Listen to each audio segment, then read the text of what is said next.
Good morning and welcome to this episode of Stroke of Genius, where we start to talk more about the people with disabilities and their caregivers, how important it is for us all to understand the impact that people with disabilities can have on our lives, but also those caregivers have on our lives as well. So I have a special guest with me today, and her name is, and let's see if I can get her, Kelly Renee Baker. Come on in, Kelly. Hey! How are you? I'm wonderful. How are you? I'm doing well. Good. So I want to ask you a question. If you would, do me a favor and tell me, when is the first recollection that you had of knowing your vision? I think the first memory I have that is related to my vision is probably 5th or 6th grade. I started having interest in writing stories, and I knew at that time that I wanted to eventually write. And I think a lot of times, like so many things, it kind of like it was a vision for my life, but it kind of got pushed to the wayside, and, life just happens and I didn't really focus on it a lot.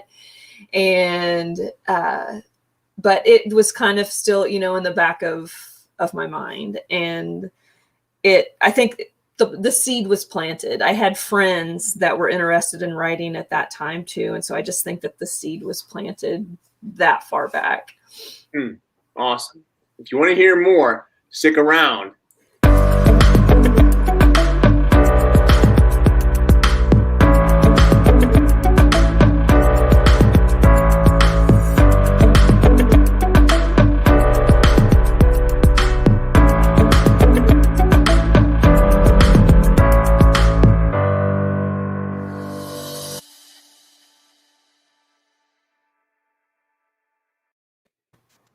Well, Kelly, thank you so much for joining us. And for all those that are joining online, please put in a hashtag of live in there. And then also, if you're listening on replay, put in a hashtag replay. That would be great. And if you would, please share this video out with other people so we can continue to grow this community where we're also not just helping the person with the sorry, my tongue's getting ahead of me. We're starting to help the person with the disabilities, but also their caregivers. That is what we do here in this show. So bring it to us, and any comments you have, please leave them as well. The other thing I ask is that if you would, please put in your timeline a picture of you winking, and then you'll be entered into a raffle for a free copy of my book. Sometimes it does take a brain surgeon. So if picture of you winking, that helps you to understand how important it is to know what makes you unique. We all know what makes us unique. We don't all know that. Sometimes we do, sometimes we don't.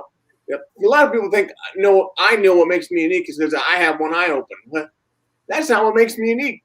What makes me unique is my positive personality and how I'm able to share that with other people to make a lasting impact on their lives. So without a doubt, Kelly Renee Baker knows what makes her unique. So Kelly, tell us a little bit about your story. Wow. Well, I think going all the way back to the first time I had health problems when I was 2 years old, I didn't realize for the longest time the impact that had on my life in the present. So until about 10 years ago, it was like I'd had health problems throughout life, but I didn't realize the impact that it had on me currently. And I want to say 2011, 2012, somewhere around that time, I went through the Deeper Path course with Carrie Oberbrunner. And it was at that time that I realized the health issues that I had starting at age 2 had a lot more of an impact on me than I had realized. And my family too. And I also don't think that my family realized how negatively I was impacted, because there were things that I went through as a young child that, I just didn't understand, what was happening to me, why it was happening. And I allowed a lot of that to define me. I felt like I wasn't good enough, that I was damaged. And I was really impacted by that. And it just took on more of a definition on me than I realized. And, so that's really powerful. And I think a lot of times too, we feel so alone in that and don't realize that other people have those same feelings. So for me, I felt damaged. I felt like I wasn't good enough, and also questioned a lot, like, why is this happening to me? Because for me, it's been not the same health condition, but multiple conditions throughout my life. And so it's like, kind of like I would get through one and then another one would pop up and it's like, are you kidding me? Kind of thing. Yeah. But I just, I got to this place where I was like, I can't let it define me. I'm not my health. I am so much more than that. And so I just tried to, press forward and accept that I have some health challenges, but also know that God created me for so much more than that. And they are challenges, but I can't let that hold me back. Yeah. Yeah. That's great. It's great to hear. There's some other people on the line here. And I just real quick, I want to take a little brief time out to say hello to them. Good morning, Linda. Linda's a good friend, and she has been around the show for a while. But more than that, Ted Legal, he's been around for even longer. So thank you for joining in, Ted. And then there's Kelly Benton. Thank you for joining, Kelly. That's great to see you. People from Facebook, people from LinkedIn, Allison Core. Thank you for joining, Allison. And Allison's going to be on next week. So that'll be great to have her on. And then we have Amron Singh, a friend of mine, a longtime friend and listener. So thank you for joining, Amron. And then Allie, my friend Allie Dennis, another Toastmaster. So she's on as well. So a lot of great people on. So as you're listening to Kelly Renee, or KRB as I call her, yeah. as you're listening, please put in your comments or any questions that you might have, and let us know. Oh, there's another friend that's on, Randall Reeder. Good morning, Randall. That's great. I appreciate you being on. So in your comments, please put in any questions you might have for Kelly about just any questions you might have. I don't want to be too specific with you. So let's just do that. Kelly, KRB, tell me a little bit more about your story. So you had some things happen when you were 4 or 5, and you've had multiple things happen ever since then. What's the latest? Okay, so the latest is this summer I started experiencing some facial numbness on my left side. It was drooping throughout the evening. It started going down the left side of my body. And so I thought I was having a stroke. So I went to the emergency room and they took blood, did a CT scan. No stroke, but there was evidence of inflammation in my brain. And they weren't really sure as to what the cause was. They put me on steroids and some other medications, sent me home to follow up with my doctor because, of course, that happened over the weekend. That's how it always goes. It's over the weekend. So then I followed up with my doctor Monday. Actually, they called me and, said, hey, we want to get you in. And of course, it's amidst all this COVID, so extra precautions and everything. Go to the doctor. And it was just really this process of elimination. So taking out, I was tested for Lyme disease. I was tested for West Nile virus, tested for COVID. I was negative for all of those. I was still experiencing the numbness, extreme fatigue. The fatigue was insane. Oh my gosh, so tired. And I could just tell I was in this fog, just things weren't right. So they thought that I may have MS. So they sent me to a neurologist.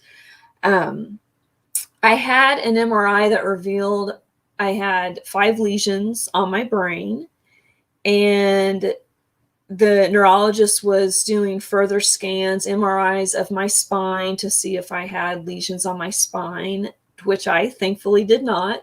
So they ruled out MS. However, I still don't really have a diagnosis, it's just kind of the history with me to not have a diagnosis, which actually that's not true. I have had about 20 diagnoses over the course of my lifetime. Some are right and some are wrong. So I still really don't know what it was. They ultimately, doctors, when I say they, think that a virus entered my brain. But as far as the lesions, they don't know if that was before the virus, after the virus, because of the virus. Also, one of the health conditions that I have is Epstein-Barr virus. And one of the possibilities is that whatever virus I had this time reactivated the Epstein-Barr virus and caused some of the symptoms. So it's kind of, chicken or the egg. Don't know what came first, what caused what. But it's been challenging, it's one of, you don't know what something's like until you've lived through it.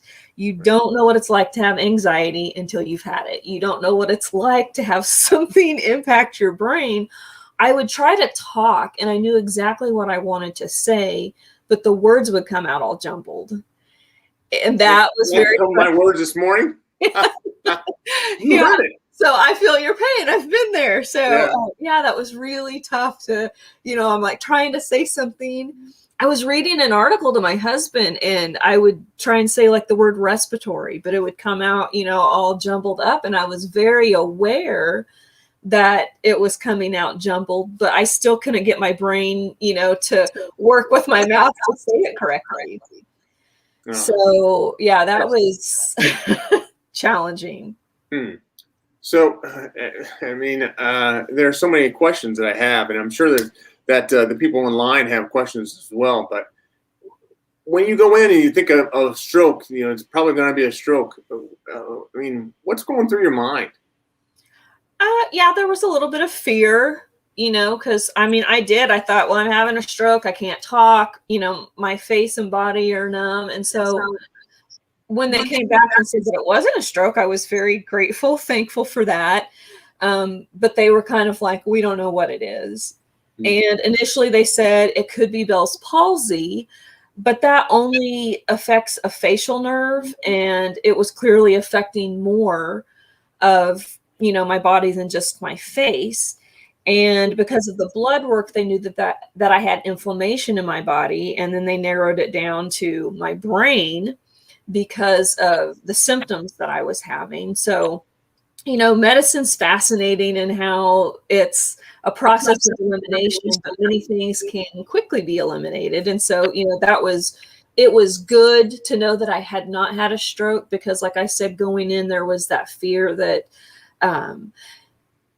like if I was having a stroke, then I know people that have had strokes and they're paralyzed on one side of the body. And, there's all these things. So I definitely had those thoughts going in, but I am a person of faith. And so I was, praying the whole time that, that it wasn't a stroke and that if it was, that I wouldn't have, a lot of negative effects from it. So, and the unknown, the unknown's always scary no matter what it is. Yeah. So, that was tough. So Allie has a question here. She appreciates you sharing your experience. How do you stay focused and recover after the time of your health concerns? Oh, good question. Yeah. For me, a lot of it was timing, for one thing, with this bout of health stuff. I was working on the Ethos project with Carrie Oberbrunner at the time as a project manager and loving every minute of it. It was challenging and stressful, but when this all happened, I knew that I had to take a step back from that. And that was really hard for me to do, but I did. And I just knew that my focus had to be on my health. at that time. Because of COVID, I was working from home already, which was another blessing in disguise, because before that I was traveling pretty much every day of the week. And so I was at least working from home. So I was able to set my schedule around my health. And so that was very helpful in and of itself. But the other thing was, everything with Carrie Overbrunner's book, Unhackable, was also going on at this time. He was getting ready to launch the book. And so I really focused on that and my health and how I could use that unhackable message along with my health. And so that's what I just started focusing on, was my health. And I wanted to obviously get better. And there's only so much that's in my control, though, when it comes to health. So I wanted to control what I could. So I was doing a cleanse. So trying to get toxic stuff out of my brain and out of my body. So I was eating very specific foods that help to remove inflammation from the body, and taking my vitamins. That's another thing that I've done in the past too with all of my health, is I go to a chiropractor and wellness doctor who takes blood and then says, this is what you need. And so I try to stay away from prescribed medications. And it's not that I have anything against prescribed medicine, but I try to do everything as naturally as I possibly can. And so my recovery this time has really been focused on that avenue of natural and, removing the inflammation from my body so that I could get better. And it's helped a lot. Well, that's awesome. So I'm interested in more of this, because obviously I have issues as well. Right. But what do you look for in a doctor, a wellness doctor? What'd you call it? The wellness doctor. He's also a chiropractor. Okay.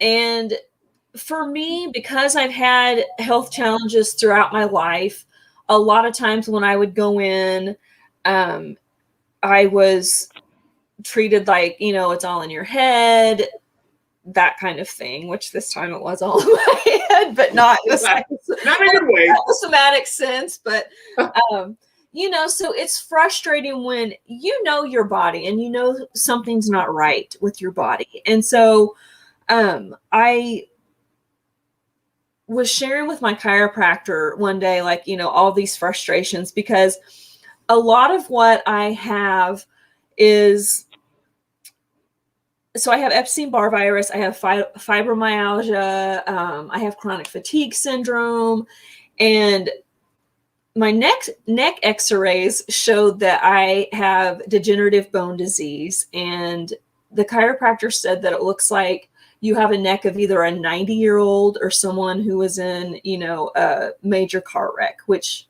I'm neither of those. I'm not 90 and I've never been, in a serious car wreck, but I basically have no cartilage in my neck. I live in pain every day. Like, I don't know life without pain. And so the chiropractor, with all of these things I was sharing with him and other things that were going on, he's like, I want to do blood work. And with that blood work, he's just matched me up with natural things that I can take for these conditions. And it really has, I still have pain on a daily basis, but it's really minimized. And I think getting the inflammation down too, which I'm still working on that, but that really helps as well. Well, I wanted to make sure that we recognize you, because you are an inspiration. So Melanie Luck, she has a great comment here that you're an inspiration to so many people every day, and even every day, even it's just to let you know that you're not alone. Aw, that's sweet. That's very nice. Yeah, so, I went to high school with her. Oh, you did? Yeah. Well, that's great. Yeah, I love that. So there's somebody else here, Allie. I had a similar experience with chiropractors, really helped me out. That's great.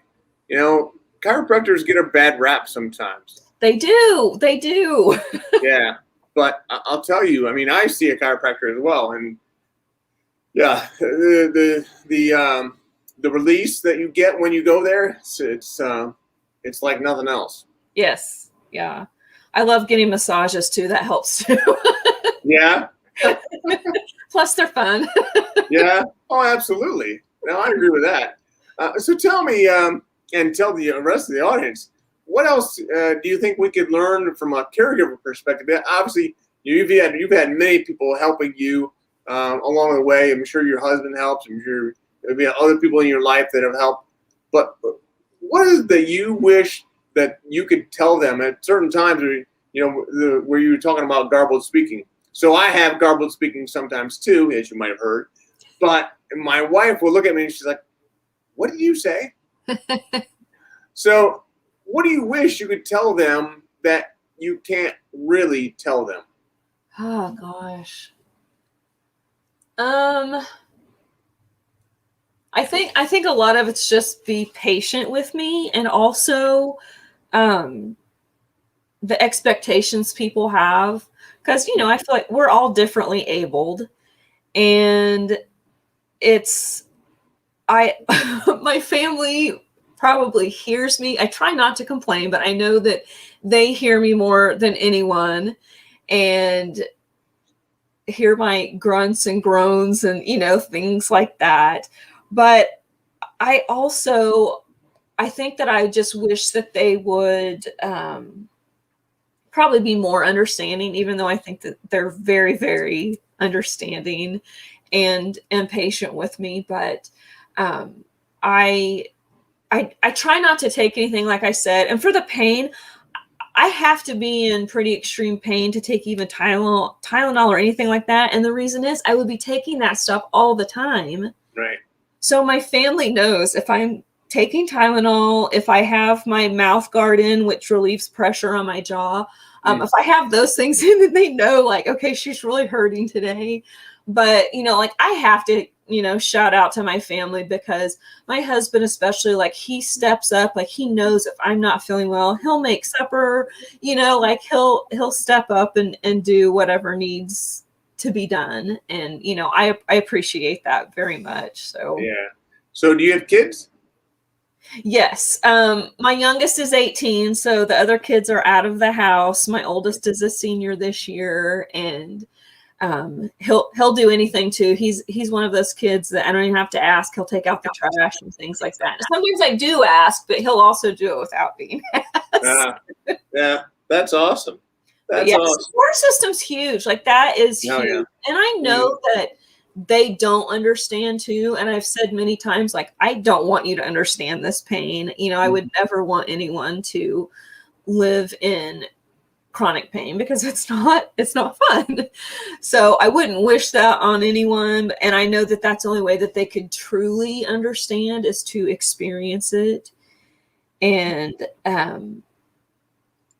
caregivers have, like, that's hard. Like, that's hard for people to not understand and then try to care for someone when they haven't experienced it. It's really hard. I shared with you earlier today that my dad had COVID several months ago and has had some issues since then with, like, anxiety and panic, and he had never had that before. But now he can kind of relate to experiences that I have had in life with anxiety. And then he also, the COVID went to his brain, and so he also experienced things that I've experienced, like with the brain fog and that kind of thing. And so when you do have those shared experiences, it does help connect you. And I think that when caregivers can, research and find out stuff for themselves because they can't experience, that helps as well. Another Allie here has a comment. So she's happy to hear that you're taking care of yourself, and it's hard to explain to others how a health condition and side effect of medication can cause so much stress and so many other insecurities. So she feels your pain, and I think that's a great part of this community is we feel your pain. We feel your pain. We know what you're going through, And it's nice to be able to have someone else that can join in, and maybe you'll end up listening to this show and Allison comes on, next week, and maybe it just continues to grow from there. I'm so thankful to have people like you come on.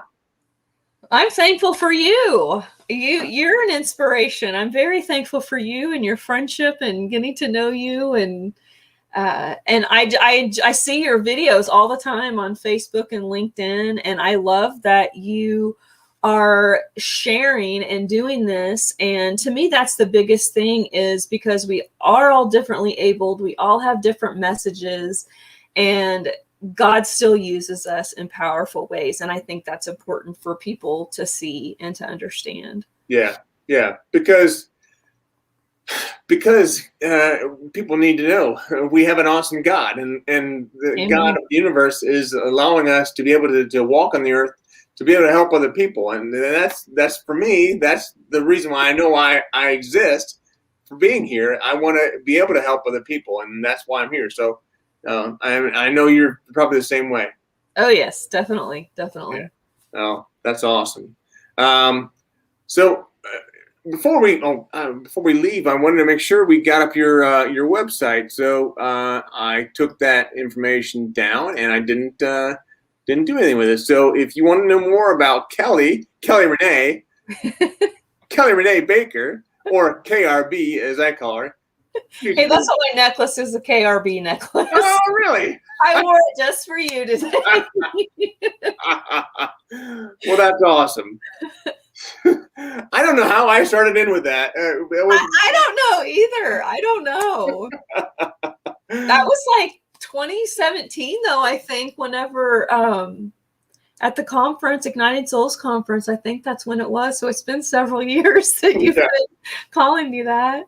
I call myself Brian with one eye, and you call yourself KRB. Yeah. I love that. And that's one of the things when I met you that I shared. I love that you're like, I'm Brian with one eye, because it's truth and humor, together. And I loved that. It just spoke to me. So good. I'm glad. So tell me, what else can we leave our people with? We've got another minute or so left on our little show, but what else can we leave people with? Just that one last thing. Oh gosh. What would you have? Pardon? I'm sorry. Go ahead. I was just gonna say, ultimately, like things happen to us in life, whether it's health. There's so many things that happen to us that are out of our control, but we have to focus on what is in our control, and what we can do about it, and give the rest to God. And I think that a lot of it was recognizing how I look at myself and how I view myself, and having that positive outlook, not only on life, but on myself. And I was watching your program earlier when you were talking about, about how we see the world. It's how we see how we see ourselves is how we see the world. And that's huge. And so I think allowing self to be defined by God and not by circumstances or, abilities or disability or, anything like that, but let God define you. And not your past or, anything like that, that it's being defined by God and God alone. Yeah. Well, that's awesome. What a great way to end the show. Thank you so much for being on. Yes. Thanks for having me. I really enjoyed it. Thank you. And I'm going to send you to the green room, and then I'm going to, hopefully you'll stick around for a little bit, and then I can come back and talk to you in a second. Sure. Sounds all right. Great. Thanks, Kelly. Bye-bye. Thanks, Brian. Bye. Wow. Amazing. She is so good. So calm, so easy to talk to. And I just thank Kelly Renee for coming on today. And I thank all of you for being on today as well. So we've got a great show lined up next week. I mean, with all week with the Vision Alignment. So we've got some great guests coming on, like like Jessica Rector and Joe Soto, and I'll be on Monday, but that's a good show. And then next week of the Stroke of Genius, we'll have Allison Core, who is on this week. So you got to see her a little bit. Hopefully, you'll stick around. And if there's ever anything else that I can do, by all means, let me know. And as always, keep one eye on the road. Bye. Have a good weekend.